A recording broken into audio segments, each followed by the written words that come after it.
I'm just going to give you a bit of an overview of the Centre for Cultural Diversity and Ageing. We are funded by the Department of Health to deliver culturally appropriate care. We do diversity coaching and training, such as webinars like this, and we also like to recognise good practice in the sector. We also have our inclusive service standards, which have been recognised by the Aged Care Quality and Safety Commission around a whole of organisation approach to encouraging diversity and inclusion.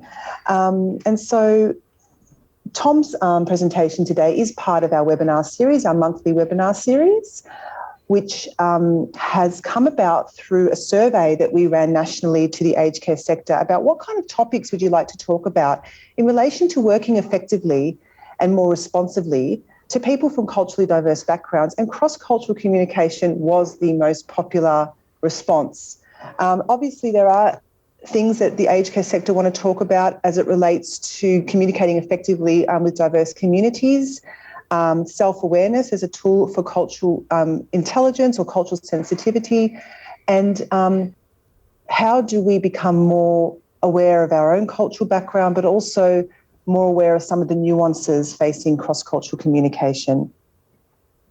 So basically, this webinar has been in response to the provider's needs around wanting to talk about cross-cultural communication, and we have brought in an expert in the field, a subject matter expert and a thought leader.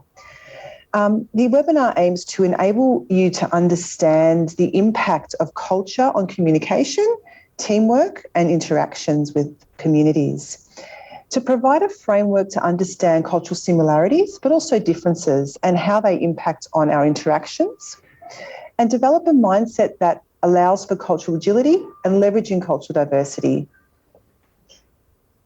So Dr Tom Verghese is a cross-cultural coach and founder of Cultural Synergies. He's an energetic speaker and author of 4 books. He's worked globally for the last 30 years. Tom has disclosed that he's from Indian origin, raised in Malaysia, and resides in Melbourne with his English-born wife and children. He's an expert panellist on the Global Diversity and Inclusion Benchmark, which is a global network of diversity and inclusion consultants working toward benchmarks around diversity and inclusion. So Tom is the Australian representative. So we're very, very honoured to have Tom here today. You will all receive an e-copy of his book, The Invisible Elephant, Exploring Cultural Awareness as well, which will be sent to you via a link to your email after the webinar. And of course, this webinar is recorded. So without further ado, I'd like to introduce you to Tom. I want to echo what Lisa said and welcome all of you to this session, really on cross-cultural communication. And as she pointed out in the opening, it's a huge topic. And we're just going to delve into it and at least get an idea of what are some of the key issues that we want to be conscious of when we're dealing with our clients. So because we're talking about cross-cultural communication, I'd like to start off with a quick story about culture and cross-cultural communication. I was born and brought up in Malaysia. I'm of Indian ethnicity. So my parents went from India to Malaysia. I was born and brought up there. I came out here to Australia to study about 40 years ago. So in my first year at university, in my first summer break, I picked up a job, my very first job, and the job was selling encyclopedias door to door. Now, some of you in the audience here, I'm sure, will be wondering what are encyclopedias, and these are big sets of books, and this was pre-computers and pre-internet days, right? So I used to go out there as part of a team during the summer, taking this and talking to people about the product. Now, in my first month as a salesperson, I sold absolutely nothing. So I went to my sales manager, Mr. Ian McLaren, and I said to him, Mr. McLaren, can you please help me?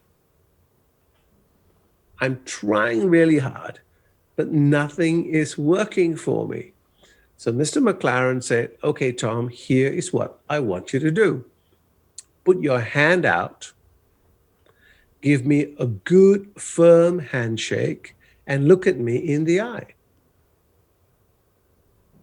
Put your hand out, give me a good, firm handshake, and look at me in the eye. So I want you just for a moment to think about that. A handshake is really in the pre-COVID days, at least, something that used to be always done here in Australia. And in Australia, a handshake is important. And a good firm handshake in Australia tends to demonstrate that you're a person who's sincere, you're trustworthy, and you're demonstrating respect, right? So that's what a good handshake does. It's not about squashing it, but having a good firm handshake. And the same with having good eye contact. Contact demonstrates trust. Now, having come from Malaysia, I was shaking hands the Malaysian way. And in Malaysia, we shake hands very softly, very gently, because a soft handshake in Malaysia demonstrates trust, respect, and it's about credibility, right? It's about sincerity. So can you see where I was working on a model in my mind about having a soft handshake, and that was giving the wrong messaging to my potential customers here in Australia.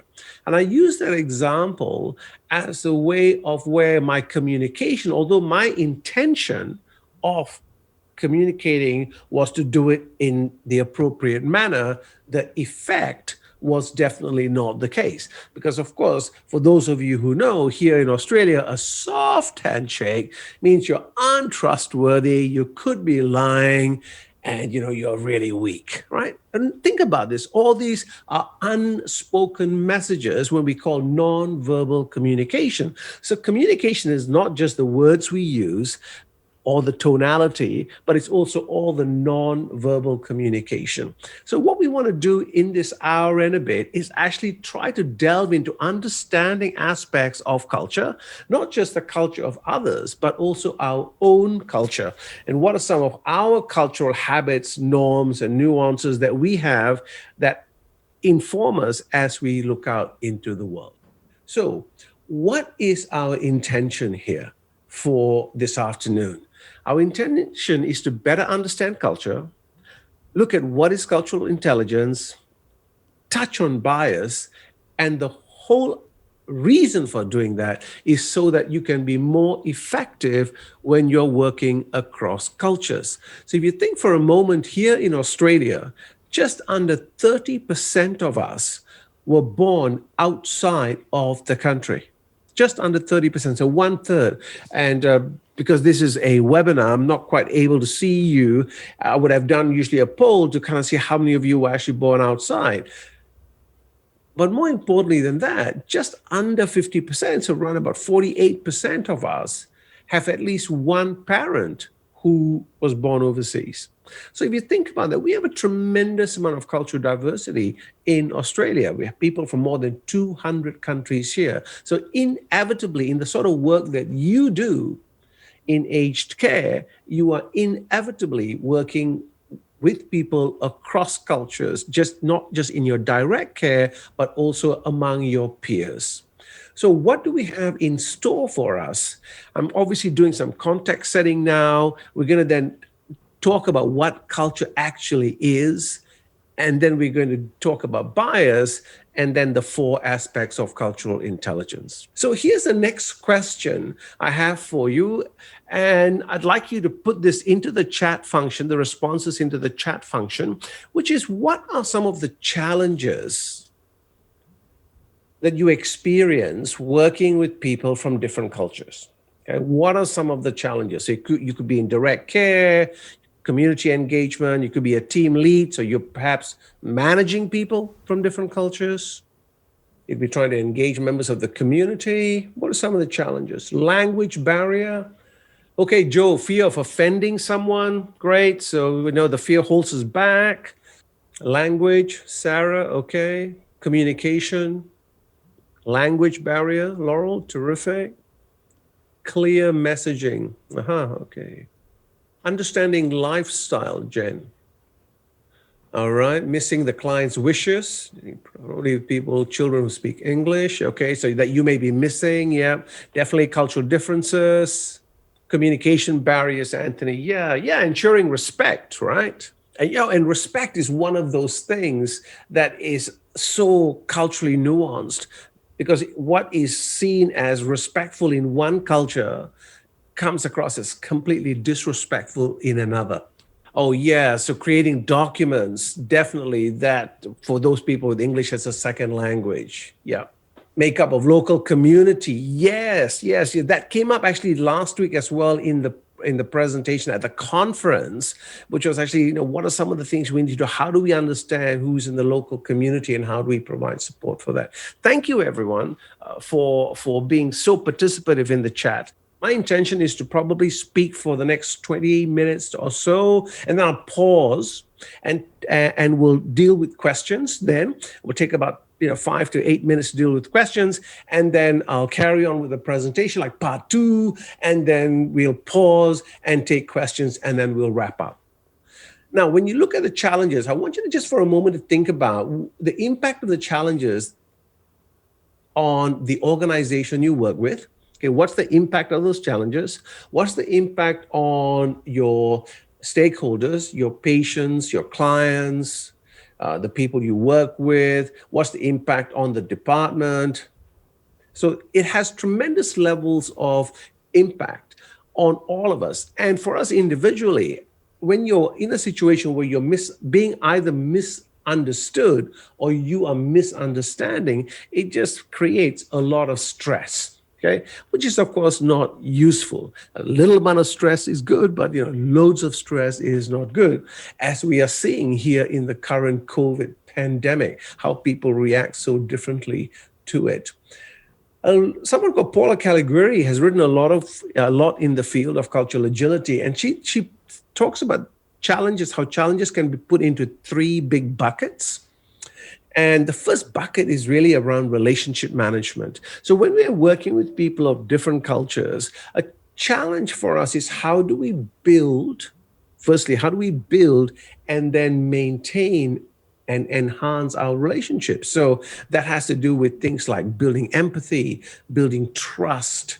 How do we ensure that we have good communication that's happening right across, right? That we're being able to be understood and that we are understanding what is being said to us. So those are all the things that come in relationships. And all of us have had experiences of having good relationships with people, with our friends, for instance. And that relationships form great conversations and higher levels of trust and openness. The other challenge or bucket is really around task management, which means there are things that we need to do. So as health professionals dealing with aged care, you need to ensure that people are taking their medication, that people follow the instructions on what they need to do. There are things that we need people to do things. And of course, if we're running teams of people from different cultures, we need to ensure that our teams are following through on whatever needs to be done in terms of your watch. And then the final bucket is actually self-management. And self-management actually, it's the voice in your head, right? So if you don't know what I'm talking about, it's that voice that's saying, what is she talking about? So it's actually the dialogue that we get when we are dealing with people who are from a different culture. And am I doing this right? Am I being offensive? Am I understanding them? It's that voice that we're constantly going on in our heads. So those 3 buckets are the key things that impacts all forms of cross-cultural communication, right? Relationship management, task management, and of course, self-management. Now, if you think for a moment around misunderstanding, let's just talk about misunderstanding. Misunderstanding occurs with people from our own cultures, doesn't it? Misunderstanding happens in our own families. So when we have a misunderstanding with someone from a different culture, I mean, is it culture? Perhaps it's just personality. So we don't know how to do it. And I think it was Joe who brought up before, and we want to be respectful. We don't want to offend. So therefore, we don't quite know how to talk about things or how to raise it. It therefore becomes the elephant in the room. Okay, and the elephant in the room is a term that's used to describe when you're in a meeting and you know that something big is here, but no one wants to talk about it or no one wants to raise it, but we all know it's there. So therefore, it it's like, how do we talk about it, right? So the book that you'll be getting as part of your resource after this presentation is called The Invisible Elephant. And the reason why it's called the invisible elephant is, of course, we know that culture is there, but sometimes we just can't quite see it and we can't quite touch it. Oh, yes, you're right, Virginia. The internal voice is pretty strong. Very true. And of course, conflicted, because it has all sorts of different variations on what we're doing about it. Fantastic. Thank you for that. So let's just spend now a little bit of time talking about what culture is. Let me just give you some definitions so that we're all on the same page with it as such. So culture. What is it? So here's one definition of culture. It's the collective programming of the mind, which distinguishes one group of people from another, right? Programming of the mind. So it's not the color of your skin. It's not where you were born. It's not your passport. It's not your ethnicity. It's actually people from a culture have a shared way of thinking. In other words, they have shared set of values, norms, belief systems that they adhere to. So it becomes like shorthand. When you're with people from the same culture as you, there is shorthand. You understand each other much, much easier without the need to be so explicit. Another definition of culture is actually the lenses through which you look out at the world. So your culture informs the way you look at the world.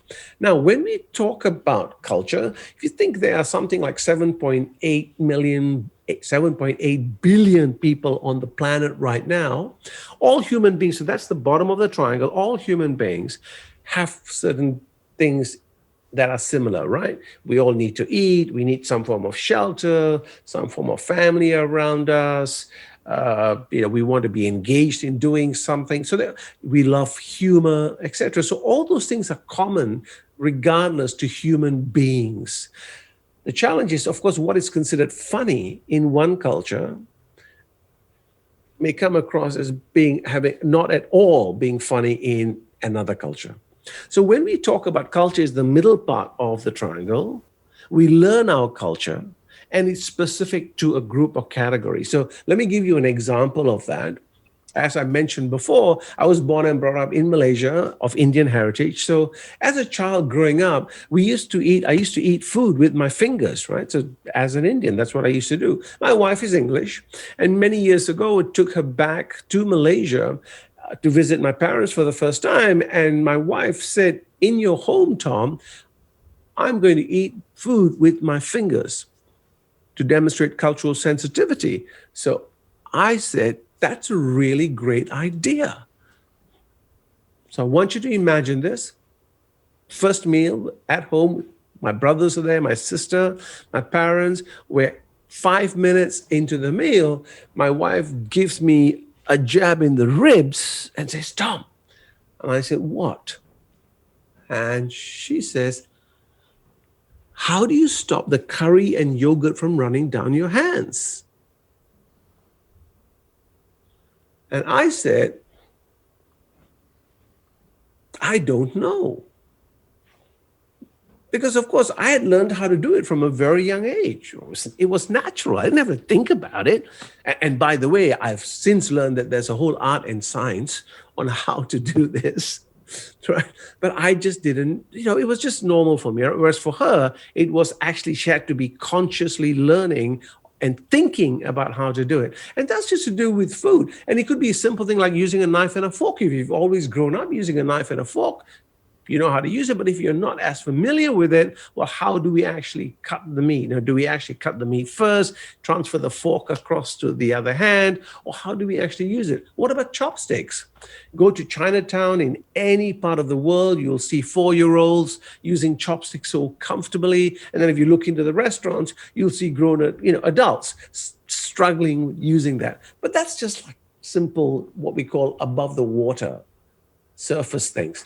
What other things do we learn in our culture? We learn things like how to deal with members of the opposite genders, how to deal with hierarchy, how to deal with conflict, how to build trust, how to demonstrate respect, how to actually come across as being trustworthy. All these are things that we learn within our culture. And we learn these from our parents, our grandparents, our teachers, our community at large. And we are told those things because those are the code as such of people of wanting us to fit in.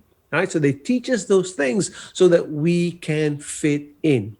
Very rarely do we sit down with our children. For those of you in the group who have children, very rarely do we sit down with our children and say, this is your culture. We don't do that. We just do it by example. And we teach them, we say, well, that's not appropriate, or this is the way we should do it, because it's all about, again, getting people to fit in.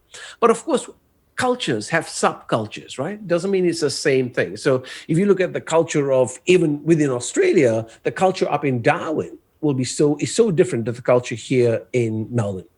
Those of you who've traveled to the United States, you know that the culture on the East Coast of the US is very different to the West Coast. Those of you who've traveled to India or have friends who are from there, they will say to you that the culture in the northern part of India is very different to the culture in the southern part of India. So, of course, there are subcultures within cultures, right? And then each person, of course, at the top of the triangle is an individual. No one has had your experience, your background, your take on the world. You're quite unique. So no one has the same fingerprints as you. So therefore, you bring a unique perspective as well. So even though we have differences, we also have loads of similarities. So what then does culture do for us? It informs us. It informs our worldview. Okay? And our worldview is a philosophy on the concept of the world. And it also provides for us, our culture provides for us or informs us in terms of our mental models. And mental models are frameworks that we use to actually understand the complexity of the world. Another word for it is heuristics, right? We use it as signals. Okay, this is what it means, and this is how I navigate the world. And so when we talk about biases, culture informs a lot of our biases. And I want to just switch now to talking a little bit about bias. I want you to look at this slide here. Can you see what this is? We invite you to put that into the chat function. What is it? Jumping to conclusions, Virginia. Anthony, it's pretty good. Both of you are pretty fast there. Thank you, Gertie. Well done. Thanks, everyone, for that. Jumping to conclusions. Indeed, all of you got that. Now, I have to admit, okay, that's a trick question. It's a trick question. Let me show you what the real answer is. There you go. Right? But it definitely looked like jumping to conclusions, didn't it? Right? It looked like it. So let's just take for a moment and deconstruct that. And then why did that actually happen? It happens, or it happens because we have so much information coming in, right? We got something like 11 million pieces of information coming in at any one time, yet we can only make sense of about 40 to 50 bits of information. So therefore, what we need to do is just make sense of the world very, very quickly. We go, boom, yep, that's what it is. So we very easily jump to conclusions because there is just so much information to take in. And hence, when we talk about bias, that's what we mean. So bias is actually a preference, right? Can either be positive or it's negative towards individuals or groups based on our assumptions, stereotypes, experiences, etc. Some of our biases are explicit. We're aware of them. So for instance, you may have a bias towards certain types of food or certain types of fashion or certain types of music. But a lot of our biases are implicit. We're not even aware of them. Like we don't even know that we have them. They're what we call in our shadow, right? They are our blind spots. We can't see them, but hey, other people can. So let me tell you a quick story about bias and how it plays out. As I mentioned at the start, I've been a consultant now for 30 years. So I have client-facing days like today where presenting to groups. Of course, pre-COVID, used to do a lot of face-to-face work where I would spruce up and be presentable. And then I have days when I'm working in my office because I do quite a number of blogs and podcasts and write. And I'm on the phone quite a bit with clients doing executive coaching work. So on the days when I'm in the office, I tend to be very casually dressed. I tend not to shave. I had one of those office days, and I had a 3:00 appointment with an orthopedic surgeon. I turned up at the office at 5 to 3. I walked up to the reception desk. There was someone sitting behind the desk, and there was a lady who was standing on this side of the desk. As I walked up, the person sitting behind the desk looked up to me and said, you must be the taxi driver. Momentary pause. I said, no, I have a 3:00 appointment. She said, oh, sorry about that. We were expecting a taxi at 3. I thought you were the one. I said, no, I'm the 3:00 appointment. She said, yep, sorry, there's the waiting room. Turned across, I'm walking towards the waiting room. I pause, I take 2 steps back, and I said to her, that is an example of unconscious bias. At which stage the woman who's standing here turns across and says, you are absolutely right. And I learned that from you 2 years ago. And I said, really? Where did that happen? She said, well, I work over at BP. And 2 years ago, you came in and did a whole series of work with us on unconscious bias. And I said to her, well, as you can see, it's alive and well. So I'm sitting in the waiting room. I look around. The furniture is quite old. There are no new magazines here. So my head starts thinking, but I wonder how good the surgeon is. Is he up with the latest techniques? Then I make a decision. I say to myself, regardless of what he says, I'm going to get a second opinion. Okay? So I want you to notice what's happening. My biases have kicked in. Of course, I'm irritated, I'm angry, and I've already made decisions, right? I'm making decisions based on no evidence except for what I'm feeling. So this is the thing with bias, right? It kicks in and it sometimes influences without even us knowing about it. So I want to just cover with you just a number of common biases that occur in the workplace.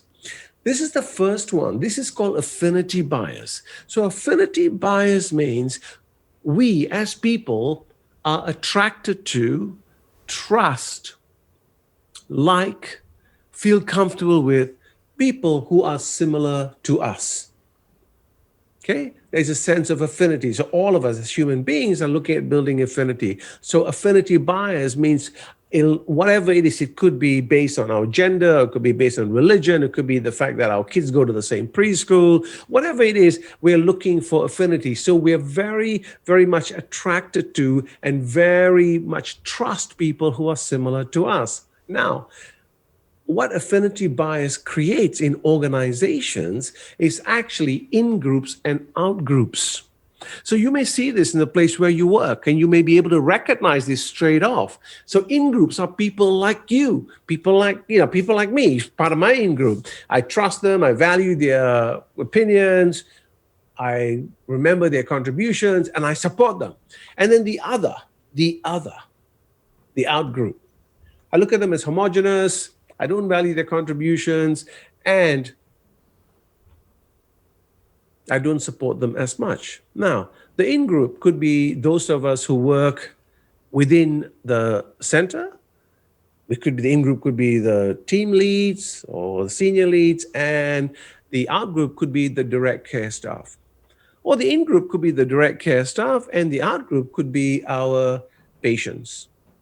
Right, so the in-group could be all those people who work in finance, and the out-group could be those people who work in HR. So I want you just for a moment to think about where you've seen in-groups and out-groups. Where have you experienced in-groups and out-groups? And by the way, when you're a member of the in-group, it feels pretty normal. But if you're a member of the out-group, you definitely know you are in the out-group. Affinity bias. Here's the next one.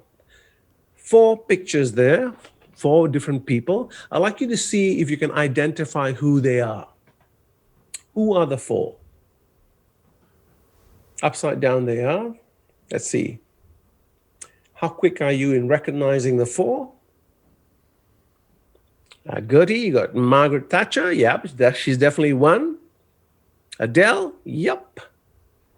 Prince William, Obama, Thatcher, and Adele. Okay, Sherilyn, you're the quickest off the mark. Definitely got all 4 there. Well done to you. So let's turn it around, right side up. As you can see, you were right. But notice their eyes and notice their lips, right? Disfigured. So even though they were disfigured, you could still recognize them. So question, why was that so? Answer, because you've been exposed to these images so many times. You've seen them so many times. You can go, yes, I know who that is. I don't need that much information. This bias is called confirmation bias. Confirmation bias occurs when we've been so exposed to things that we have a point of view. We go, yep, I know who that is. So for instance, if I'm an engineer working on certain types of drainage problems, I've been exposed and seen so many of this. When I come across a new problem, I go, oh, yep, I know exactly what that is. I don't delve into it much more. Confirmation bias.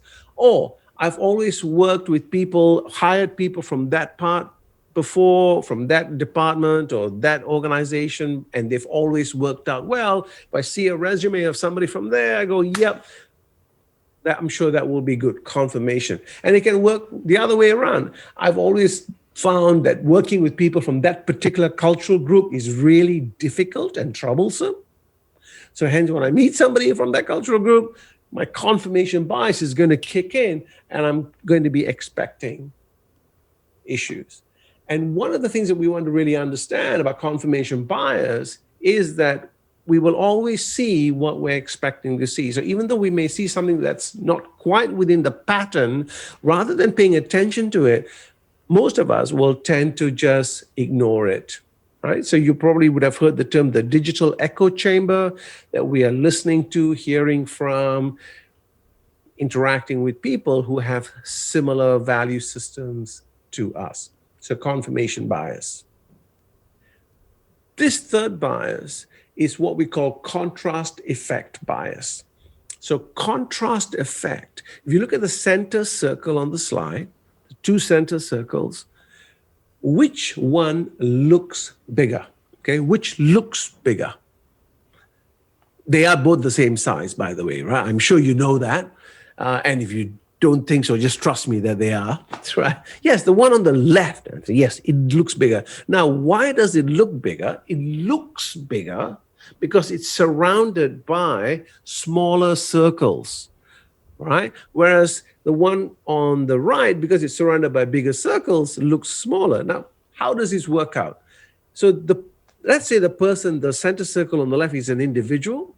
They are they're performing really well. They look like a high-performing person when they're working in a low-performing team. We move them to a high-performing team. And then we wonder what's wrong with them. Nothing wrong with them. The environment has changed. Or what you have on the left is somebody who's a fantastic individual contributor. Could be a great nurse or great direct care worker, and we promote them to be a leader. But we don't give them the training or the education required on how to lead teams. And therefore they struggle and they become what you see on the right. Okay, contrast effect bias. We're here in winter, of course. This week we're having a nice time. The sun is out right now in the afternoon. A few years ago, I was talking to my brother. He lives in Edmonton in Canada. And I said to him, wow, it was really cold last night. He said, how cold was it? I said, went down to 8 degrees. He started laughing. He said, 8 degrees, that's not cold. Minus 30, that's cold. I said, okay, point taken. Our brains are always comparing and contrasting because our brains cannot work in a vacuum. So even when we can't make sense of it, we make up a story, we make up a narrative, because that's how we navigate the world. So the important thing about understanding our biases our mental models, our worldviews, is that when we see someone's behavior, especially someone from a different culture, we're looking at the behavior, we are interpreting that behavior based on our judgment, our value systems, our beliefs, our norms. Right? So we're assessing all that. We're seeing one aspect, what's on top of the iceberg, based on all the things that makes us up. And of course, as you and I know, sometimes or in many times that can be incorrect. And Edward de Bono said this so well: actions I take are totally decided by the perceptions that I have. Okay? Every action I take is decided by the perceptions I have. And whatever perceptions you have are true for you. Okay? So I'm going to just pause there for a moment. I'm just going to pause. And I'm going to see if there are any questions or comments on anything we've talked about so far. So we talked about culture, what it is, how it works out. We talked about bias, worldviews, mental models. Tom, I guess I wanted to just mention the kind of way in which someone's identity can change upon migration. Mm-hmm. So, for example, if they're in a country and they're speaking the same language as that, as the majority language of that country, and they have a job and they're feeling secure, and then they migrate and things change. So now they're in a English-speaking country, for example, for Australia. And I think what you were talking about around the way in which our environment can shape the way that we communicate or understand. So I just wanted to sort of see if anyone's had that experience of working with older people where their position in the family or their authority in the family might have changed, or the migration experience has affected them. Because I know that that's quite important for older people. So just something to reflect on. But we do have a question from Anthony on how can we become aware of our cultural bias? Yeah, great question there, Anthony. So just to your point, Lisa, I think one of the things that all of you, it would be useful for you to be cognizant of is that as people get older, and especially if they're immigrants, as they get older, we tend to revert back to our original culture. Right? So in other words, the Italian man or woman becomes more Italian as they get older. The man or woman from India becomes far more Indian as they become older, because they tend to revert back into their core culture. Something just really useful for us to be aware of, that they can be really urbane when they are in society or with their families, etc. But as they become older, they tend to, it becomes far more important. They become much more subdued in that. All right. And to your question, Anthony, about how do we become aware of our cultural biases? Well, one is really just paying attention, because bias, the number, and I'm going to talk about cultural intelligence in the next segment, but bias is one of those things. It comes, the more you become aware of your biases, the more you will start seeing it. And one of the ways of getting, of understanding your own bias is actually seeking feedback from others, because we can't see our own biases, but others can see it far easier. So ask for feedback, have conversations, understand, engage in conversations with people from different cultures, because that will highlight similarities and also highlight differences, because bias is purely a preference. Okay, it's a preference, and all humans are biased. All of us have bias, because bias helps us navigate life. Okay, so engage in conversations. That's a great way to increase your own level of awareness. I think that's a really good point, Tom, around the exposure to diversity can help us increase our self-awareness, not only through travel, but through working with diverse communities. I know through my personal experiences with travel and in my workplace, I've been able to understand the way that I communicate and its effect on other people. especially when it comes to things like getting feedback from older people from diverse cultural backgrounds, that it's not always direct, and I can sometimes be very direct. So just being aware of that. But yeah, great conversations. Thanks, Tom. Great. Yes. Yeah. So fantastic. Thank you, Lisa. And great point, right? So that's something, I mean, of course, we all look forward to the time when we can travel again, but who knows when that's going to happen. But in the work that you do, and all of you, you do really important work. You are constantly working and interacting with people of different cultures. So you find that if you have an awareness around that, you will actually be able to pick up a lot of nuances. And where it grates, if you think about friction, and some of it's, of course, personality. It's got nothing to do with your culture. That's personality.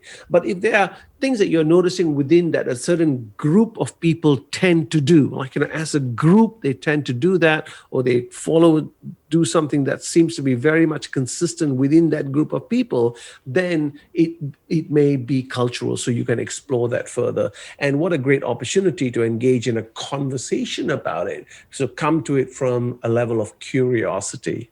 So what is it that we need to help us be more effective?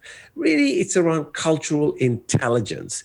And I'm sure you've heard about the terms IQ, you've probably heard about emotional intelligence, but cultural intelligence came about into existence about 18 years ago. And it's defined as a person's capacity to function and manage effectively in culturally diverse settings. Because, we are now becoming so much more global. So you can't actually talk about a person's culture just by the way they look, because they may look in a certain way, but they may have lived somewhere else, educated somewhere else, been exposed to a variety of different cultures. So cultural intelligence is a framework, a model to help us be more effective. And there are 4 aspects of it, and we're going to touch on each one of this. One is CQ Drive, which is really around what's your interest, your motivation to work in multicultural situations. CQ Knowledge, which is your understanding of cultural differences and similarities.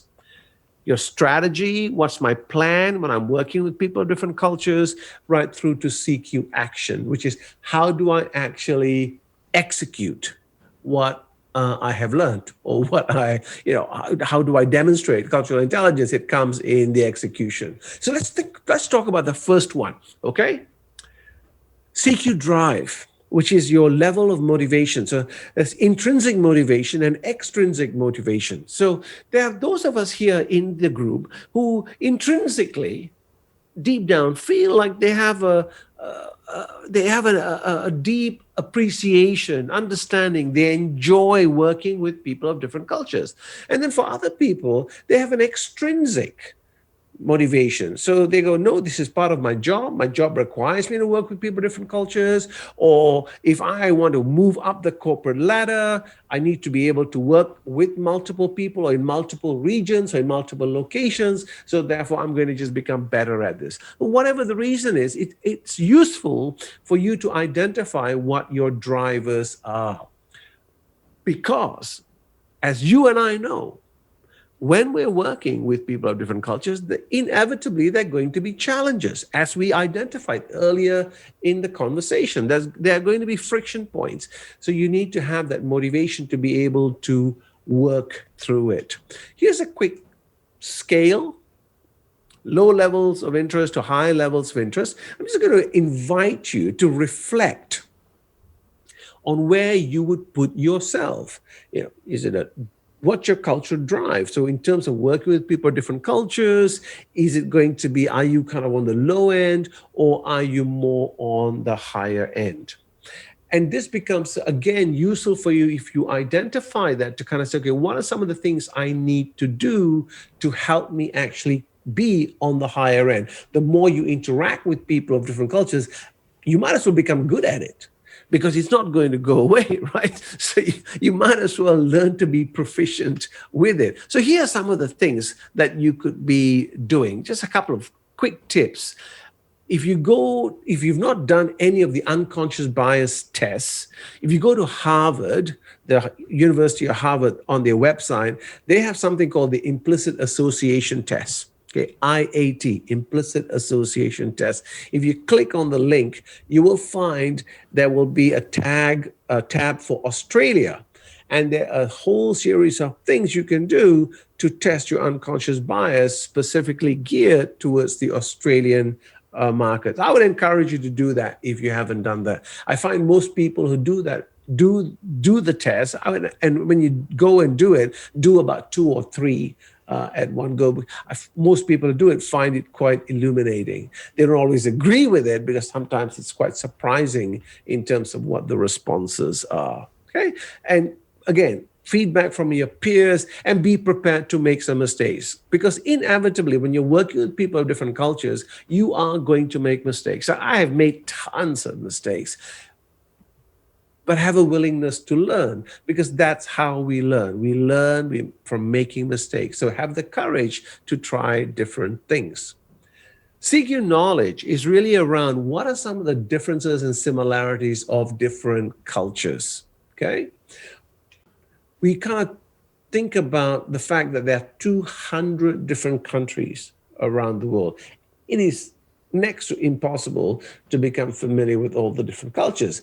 But there are things you can do to understand, okay, there will be some similarities about people who come from what we call global clusters. So global clusters means countries or people from those countries have similar kind of values, not the same, but there would be similarities or overlap. So if you think of the Anglo culture, Australia, Canada, England, New Zealand, right through to the United States, and all of us know that, of course, Australia will be very different to the United States, yet there are lots of overlaps, right? Same with Eastern Europe. If you look at Nordic Europe, Denmark, Finland, and Sweden, I was working with a client in Sydney. They had a majority of their business being done up in Denmark.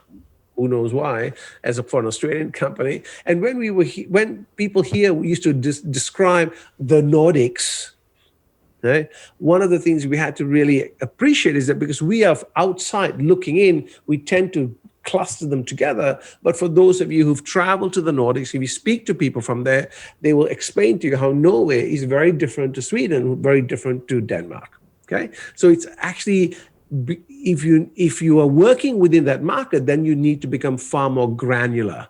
But otherwise, you can go, okay, here's some generic things that would be common for those countries. The Germanic Europe, same thing with the Latin Europe. And here are the other 5 clusters. So there's 10 clusters per se. The Sub-Saharan African cluster, Confucian Asia, which is the North Asian countries, China, Hong Kong, Japan, Singapore, South Asia, which would be Malaysia, India, the Philippines, Middle Eastern, all the Middle Eastern countries, and of course, Latin America. Okay? So I want to make a distinction between stereotype and generalization. So stereotype is when we attribute something to the whole population. So we may say, for instance, having come from Malaysia, as a Malaysian, I can tell you, in Malaysia, we have a very loose concept of time. Okay, which means that no, we don't quite. If the meeting is supposed to start at 9, it'll start at 9:10, and people don't get too stressed about it. Okay, so a stereotype is when we say all Malaysians are late. That's a stereotype, and that is not true because there are many Malaysians who will be on time. However, generalization would be when we say in Malaysia, most Malaysians tend to be far more relaxed about timekeeping. That would be much more of a generalization. All right. So that helps you then distinguish also between cultures and values. And I want to talk to you about 3 kind of particular values, which are, I think, important in the work that you do. The first one is around relationship and task. So there are many cultures where the relationship, it's important to form the relationship first before you focus on getting the task done. Whereas in other cultures, you go, let's just do the task, what needs to get done. And in the process, if I build a relationship with you, great. But I don't need the relationship to get the task done. Okay? So it's where the emphasis is. But ultimately, it's about getting whatever needs to be done. But where do we put the emphasis? So let me give you a quick story about that. I used to have a client who lived here in Melbourne, and she was the head of IT for a multinational organization, and half her team were based in Manila. in the Philippines. So she used to travel there frequently. And the client was someone who was a very hard worker, one of those people who used to have 20-minute lunch breaks, eat at the desk, that sort of individual. When she used to go to the Philippines, and those of you who've been to the Philippines, or those of you in the audience from the Philippines would know, lunch is an important break in the Philippines, and lunch tends to be about an hour, sometimes an hour and a half. And during lunch, she would find that people would be asking her questions such as, how old are you? How much money do you make? Are you married? Why aren't you married? What's your family? What's your brother's doing? What are you, things that she used to consider very personal and intrusive. But she was smart. She kind of knew something's on here. So in doing further work, further conversations, she reached out to understand more about culture. And she understood that, okay, in the Philippines, they are much more relationship based. These were all things that they were doing to try to get to know her. So she changed tack. On subsequent trips, when she used to go there, she would start asking questions of the team, such as, how are your children doing? How are they doing at school? How's the local soccer team? How's your husband's work going? So she started taking a personal interest in what was happening there. At the Christmas party later in that year, she had something like 30 resumes handed to her from people who were keen to work in her team. And also, her performance in the team improved and the attrition dropped, because she focused on relationships. So think about the people that you work with. How do we build relationships, especially people in aged care? And we have a task to do, but at the same time, how do we also maintain relationships with them? Here's another one that's important for us to be aware of: hierarchy and equality. So people who come from hierarchical cultures look at society as being vertical. So high value placed on titles, qualifications, your position is important. Whereas people who come from much more equality-based cultures tend to look at cultures as being far more egalitarian. So we flatten the hierarchy as such. So in equality-based cultures, we tend to call our managers by their first names. We may call our teachers, students may call teachers by their first name, right? Whereas in other cultures, that behavior is seen to be completely rude.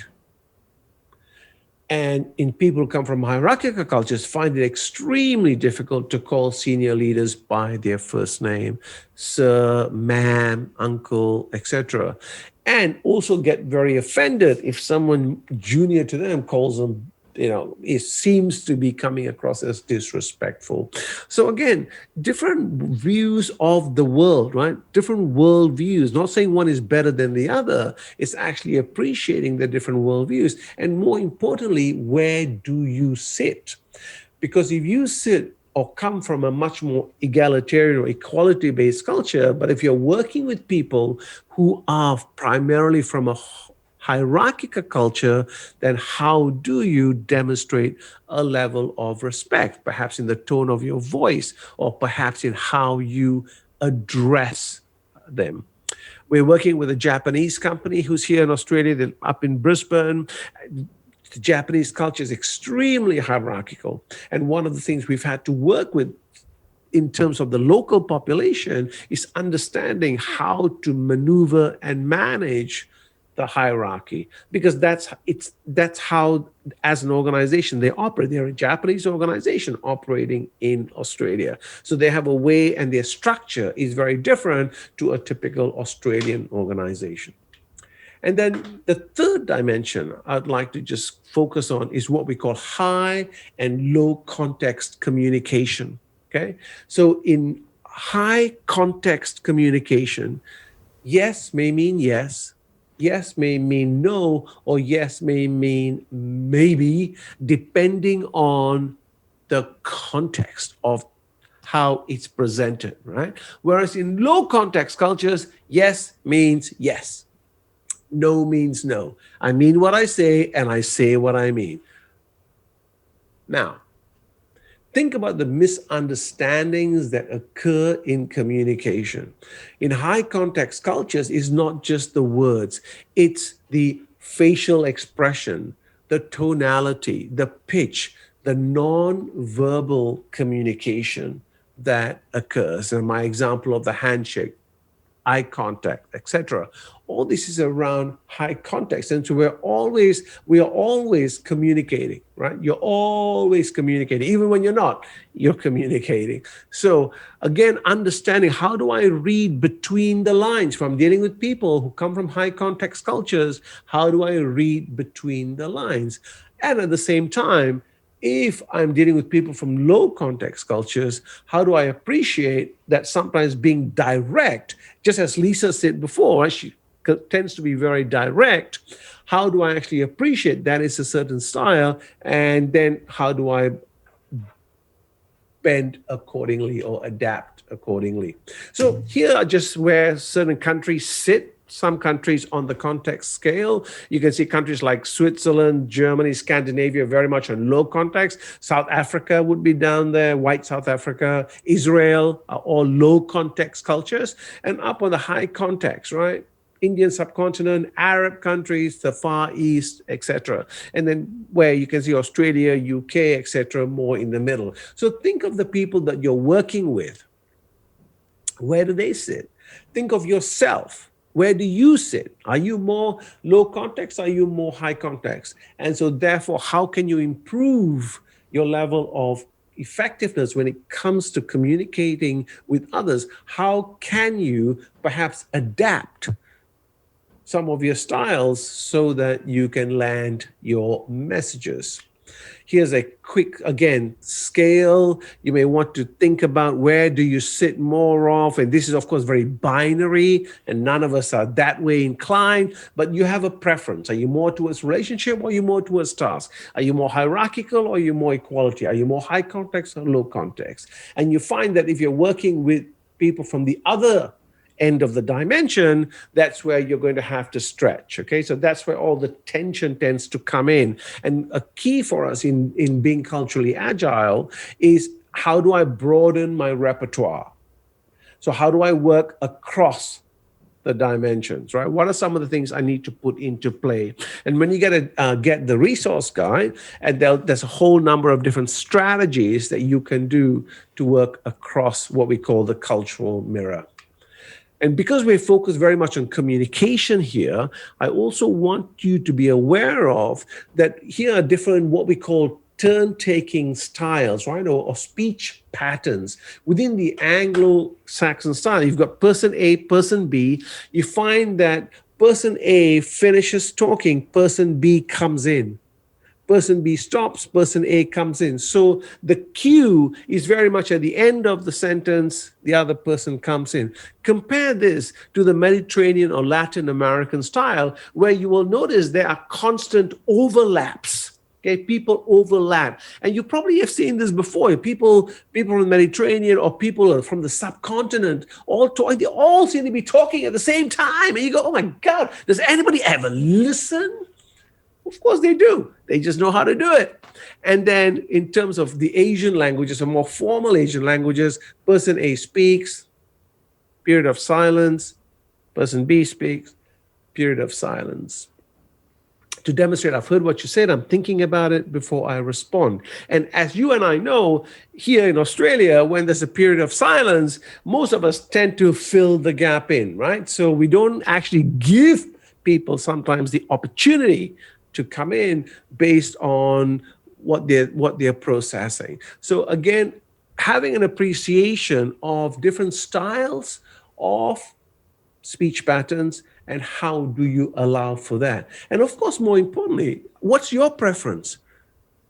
And how does that show up? So again, a couple of quick tips for you in terms of CQ knowledge, learn a new language if that is of interest to you, read books, visit galleries. Of course, you have to do that all on screen right now because we can't travel. But again, it's about broadening your interest. Watch and observe people. That's always a great, great way of learning about different cultures. Your third part is around CQ strategy. What's the plan? So if I have enough information, I'm dealing with a particular cultural group, or I'm going to deal with people from this particular part of the world, what's my strategy going to be?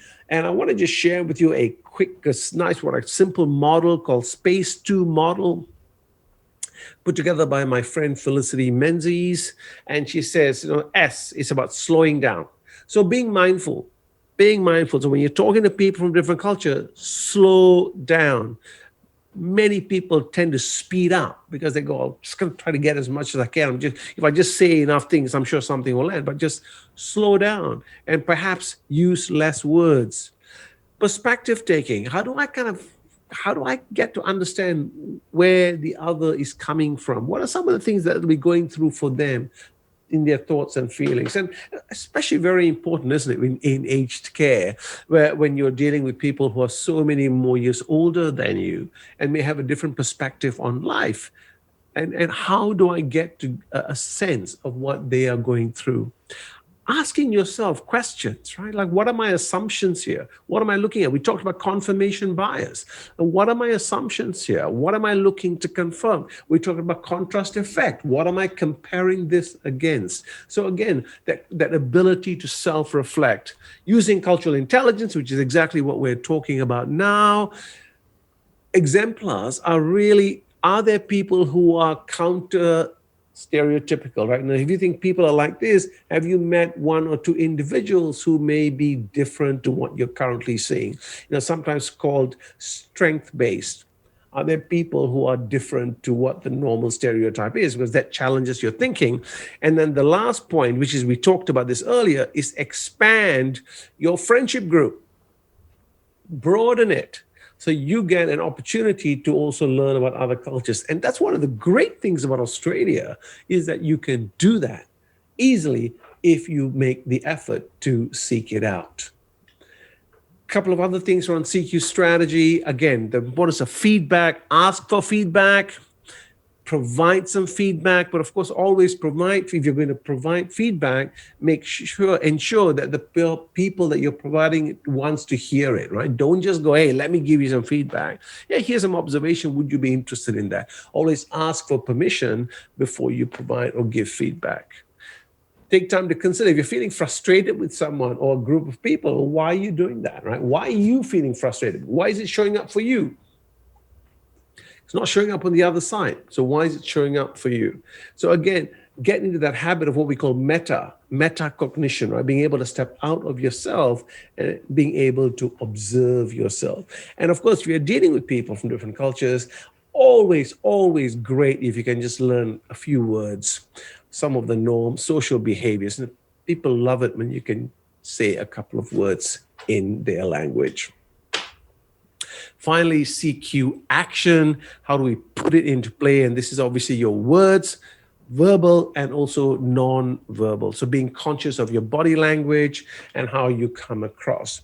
So paying attention to not just what is being said, but to the person. So trying to read the whole message per se. How do you create rapport? And there's little things like, how do I paraphrase to ensure we're understanding each other?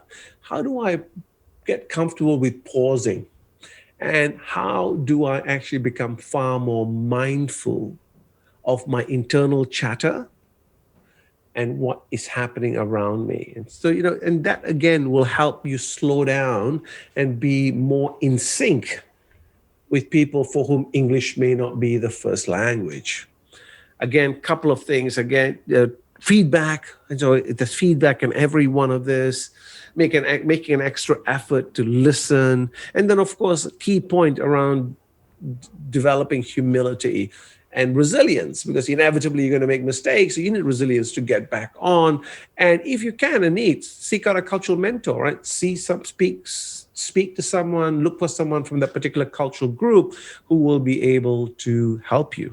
So the four aspects here of CQ, cultural intelligence, your drive, knowledge, informs your strategy, informs your action. And the more you do that, the better you become at it, and therefore it enhances, deepens your level of cultural intelligence.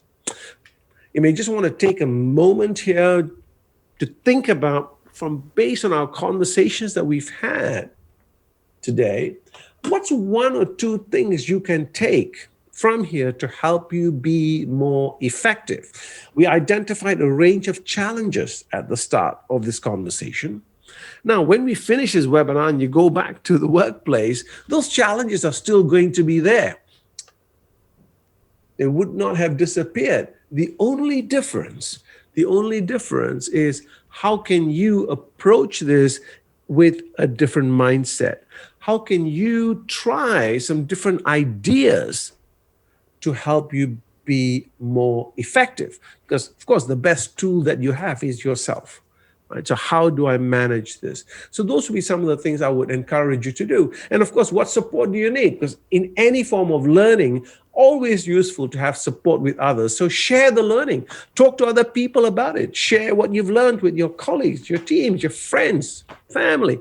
Engage in the conversation. Because you find that the more you talk about this, the easier it becomes, and it broadens your whole level of understanding culture. And that question that was asked earlier is, how do I improve and be more aware of my biases? That is, in fact, by having conversations. So I'm going to see if there are any final questions.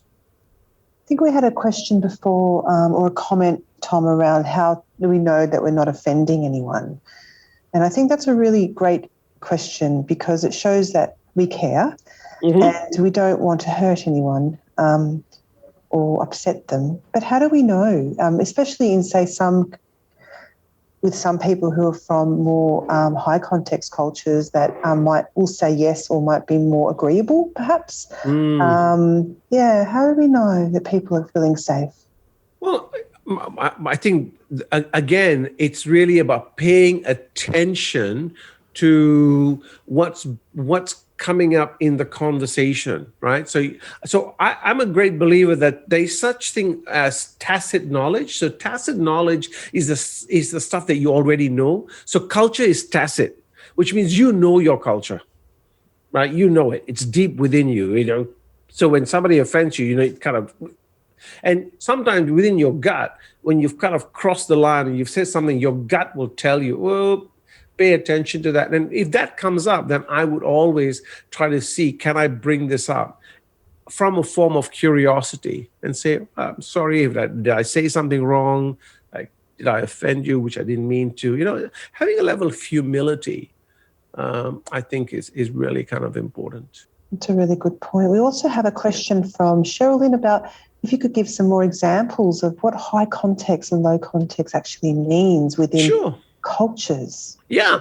I'll give you an example of one of my clients who here was from Melbourne, who went to Korea to give a presentation to a client, and he did his presentation, and they said, "Oh, yep, no, it's very good. You know, we'll be interested." And he came out of it going, "Wow, that was really good. I'm pleased with that." And his interpreter said to him, "No, that didn't go well at all."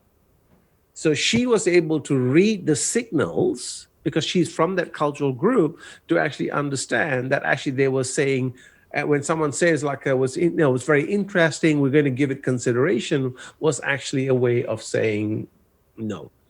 So there are many cultures that actually don't say no to you. I mean, coming from an Indian background, you know, for all those, you know, you've worked with Indians or whatever, you know, on the IT calls, if you ever on IT calls, and people, if you ask somebody from an Indian background, can you do this? And if someone goes, oh, yes, sir, no problems, right? If they say it in that manner, any Indian will be able to tell you that's a no. Right? Because there were 4 yeses, all very, very strong. And you know, so anyone from that culture will go, okay, that's a no. So how do we actually interpret that? And of course, I'm making a joke out of that, but you know, you may want to just ask the follow-up question, which is, okay, so what's the next step to this? Or how are you going to move this forward? Or what's the next thing you're going to do? So ask, expand, open it up, etc. So I think it's really important. The whole journey of being culturally intelligent is not something that you need to take on your own. So it's something that you learn with other people. And so hence having conversations, being curious, asking questions, being able to share things about your own culture, okay, about your own culture to others.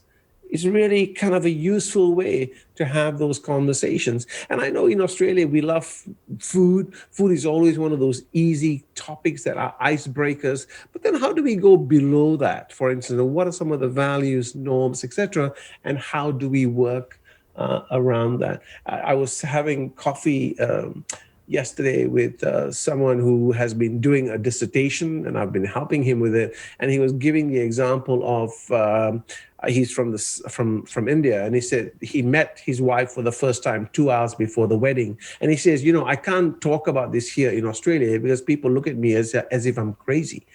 But coming from that cultural context, you understand it in terms of arranged marriages. They've been married now for 15 years, 2 kids, etc. So I would encourage you to look at how do I build up connections with others on this. If you come to our website, we have podcasts, blogs, we have a free newsletter that goes out every month. So if it's an area of interest to you, you want to broaden your thinking, then join a community of people who are doing that. I love this quote here by Gandhi, who said, let my house not be walled on 4 sides, let all my windows be open, let all the cultures blow in, but let no culture blow me off my feet. So hence it's really important to be aware of your own culture, because all of us use our culture as the center point. We compare other cultures based on our culture. It's what we call being ethnocentric, right? So we do that. One of the things that all of us want to do is how do we develop and become more ethno-relative, which is how do we appreciate differences? I may not have to agree with everything, but how do I appreciate their differences? And then how do I learn to navigate those differences so that I can be more effective in what I do? So thank you for listening. I hope it's been useful. You do an important job that's really critical for this country. Keep doing a good job, and thank you again. Thank you so much, Tom, for that really tip of the iceberg introduction into cross-cultural communication, because it's massive. It's ongoing. It's never ending. And the fact that people are interested in this topic across the aged care sector indicates that we could potentially do more, but also that it is something that the Centre for Cultural Diversity and Ageing can support you with moving forward, with joining networks, relevant networks, furthering the conversations, maturing the conversations, and of course, bringing up case studies in your workplace. We know that there's been case studies around racism occurring in the workplace. For example, certain clients not wanting to work with certain workers, that kind of thing. Some misunderstandings happening between older people and the workforce. So always open to sort of seeing what's happening out there on the ground, because we don't work on the ground. We work here in sector development. So please have the further discussions. Let's see if we can continue these conversations. It does not end here. Absolutely not. There's a lot of other topics that are relevant to cross-cultural communication, like deep listening and developing empathy and compassion, which is relevant across all interactions, of course. Other things like cultural intelligence, as Tom touched upon, cultural sensitivity, cultural competency, and just a range of other topics, really. So feel free to reach out to the centre or to Tom if you have any questions that might benefit your staff in staff training, and of course benefit the older people and their families and carers that you service. So before we end, I'm just going to give you a little bit of an overview of some of the initiatives that the centre is running moving forward. Just want to highlight our Inclusive Service Standards portal. So you now all have access to our portal. So if you go to our website, you'll be able to register for free, and it has a range of resources, tips and templates for inclusive practice, including budgeting for a translation budget, because I know there was a comment around how do we incorporate written communication into our documents to be more inclusive. So we can definitely help you with that. And of course, we've just had our webinar with EthnoLink around effective translations in aged care. And we also have some sample diversity and inclusion policies and other templates that you can reference off. So that's our portal. And then moving forward, we have our creative inclusive organisations in a few weeks' time, and linking inclusive service standards to the aged care quality standards, applying a diversity lens to consumer-centred care, and inclusive consumer feedback. So you're all welcome to attend any of those. They will all be recorded once again. And so that's about it for today's webinar. Please reach out if you have any questions. Thanks again, Tom, for your invaluable knowledge and expertise in this area. You all get, of course, just a reminder that you will all get his ebook. I've started to read it, and it's got some amazing tips and information about this very complex topic. And I just wanted to end with a funny story that I had in the workplace, which is there was an occasion where I kind of wanted to say goodbye to someone, and as they were leaving, I just went right up to them to give them a massive hug and a massive kiss on the cheek, and they just went and literally just froze. So obviously I wasn't cognizant at the time of the affection sort of biases there, but it happened, and hopefully that person wasn't offended. But sharing stories is always something that we encourage. Thank you so much, Tom. So you were coming from a high tactile culture, Lisa. You just wanted to touch me. That's right. So that was just an automatic thing to do. So, and I've worked with a lot of families and, of course, people living with a disability, and I've had to be cognizant of that and my body language moving forward. And I think we also need to be mindful of our communication around the jargon that we use and the acronyms. And I remember another funny story working with young people, and I said, we're working on a project called the Cold Youth Project. And the young person said, I'm not cold, I'm hot. I'm not cold. So it was just sort of being really mindful of the acronyms and the jargon that we use too. So thought we'd end on that. But thanks so much, Tom, and hopefully you all had we welcome your feedback, and hopefully we'll be in contact soon. Thank you so much. Ciao.